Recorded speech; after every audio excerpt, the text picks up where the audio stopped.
કૃષ્ણ હું કરો સોનલ કાઈ ની બસ જો રસોઈની તૈયાર તું શું કરે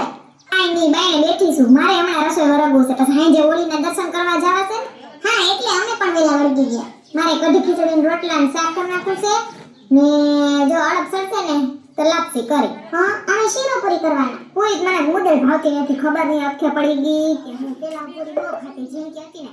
એટલે મને એમ છે કોકા મને ટોકી દીધી છે ભાજી પૂરી ખાતી દેખીને હવે તો બે કા ત્રણ પૂરી ખાન જીવતા છોકરાને જેમ તો ઓટોમેટિક ધરાઈ જાવ લે તમે દર્શન કરવા જવાના છો ને હા હો હું કરે લાલો હમણાં ફોન નથી વગર નાનો નકર પટકામ હોય તો પટ દીદી આ કર દે દીદી આ કર દે હમણાં તો ફોન નથી થયો જે દિન તું આવી ગયો તે દિન એ રિયા સાંજે કરું છું ને તને આથી હારવા જય શ્રી કૃષ્ણ રાખો તાર મોડું થાય લો ઓડીના પૈસા આપો સાણબર્તનના કેના પૈસા લેવા આવ્યા ભાઈ આખી 5 સોસાયટીની ઓડી ભેગી આપણે ઓલા ગ્રાઉન્ડમાં કરીએ છીએ ને તો એના માટે જે બળતણ લાકડાની જરૂર પડે ને એટલે અમે પૈસા લેવા આવ્યા છીએ તમે કેટલા આપશો આગળ તમે સંપતાકી છે ઓલા દુધિયા ડ્રેસ વાળા ઈ બેને કેટલા આપ્યા ઈ માજી 50 રૂપિયા ઠીક મારા હો લખને ખલે વાહ તમારું નામ Sonal thank you Sonalben welcome આગળ પછી છે ને જલતાબેન રસમાબેન એવા ઘર આવશે ઈ બધા રૂપિયા વાળા છે કોઈ દુબરીનું નથી એટલે હો રૂપિયા માંગજો શર્માતાની છોકરા હો ને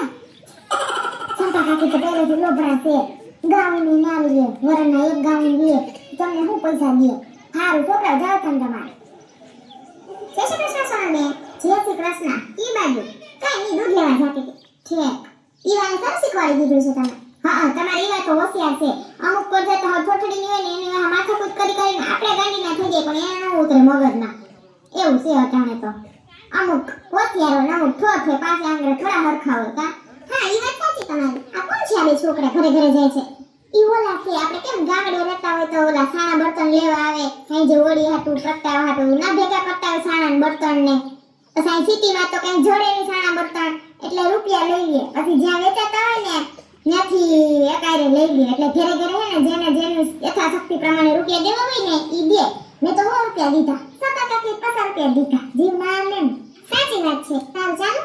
આટી ભલે આવજો કોક દીક બેવા દર વખતે ડેલી નીકળી જાવ છો આવજો કોક દીક હા હા પાકું તમે આવજો એ સર ને દસ થઈ ગઈ લાગે નવરા બેઠા છો તો બોલી કાબર હા બોલો ને જલકા બેન એ સર ને તમે ઓલા છોકરા માંગવા આવ્યા હતા પૈસા એને કેટલા આપ્યા મેં તો 100 રૂપિયા આપ્યા તમે કેટલા આપ્યા એ સર ને એને 100 રૂપિયા માંગ્યા એટલે મેં પણ 100 રૂપિયા આપી દીધા મેં કીધા એટલે માગે ને એ સર બેન રસોઈ થઈ ગઈ આરે ના બસ જો હમણાં વરગું છે પૂછડીને ફોન કરતી હતી તા છોકરા આવ્યા પૈસા લેવા હું કહું હમણાં અંદર જતી હતી તા ઈવન મમ્મી નીકળ્યા તા તમે આવ્યા હવે બસ જાવું જ છે મારે સંપા કાકીએ તો 50 રૂપિયા દીધા જીવ ના આવે ને મેં તો 100 રૂપિયા દીધા ઈ તો છે આને ચીકણા તી હું કેટલો રૂપિયો છે પણ કે દીએ નહીં ઘડીકમાંથી સાચી વાત છે મારે આજે ખીર પૂરી બનાવવા છે હા પૂછડીની શીરો પૂરી બનાવે તમે ખીર પૂરી બનાવો મારે તો જઈશ એ ને ખીચડી ને કઢી ને બાજરાનો રોટલો ને બટાકાનું શાક ને અડદ સરસે તો લાપસી ઓહો સરી બે આટલું બધું બનાવશો હો ખીચડી કરી તેમ કે કઢી ના કરી વળી કઢી કરી તેમ કે ખીચડી ના કરી એટલે બે ગુડી દેવાય પછી કઈ કહેવાનો મોકો જ ના જડે ને ઈ વાત સાચી પાછળ હોળી છે તાકને એમ કે નવીન ચીજ બનાવી ને તો મીઠી વસ્તુ બનાવી હાર એટલે લાપસી બધાયથી હારામ હાર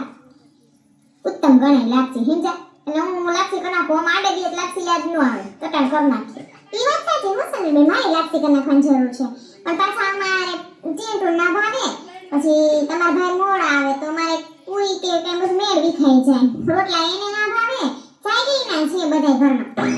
સાયગી ના રખાય જ નહીં કે સાયગી ના લે બધું બનાવાય એટલે આખે ઉભી પૂછડીએ ખાઈ લઈએ સારું હાલો રસોઈ વધી જાવ હા સર ને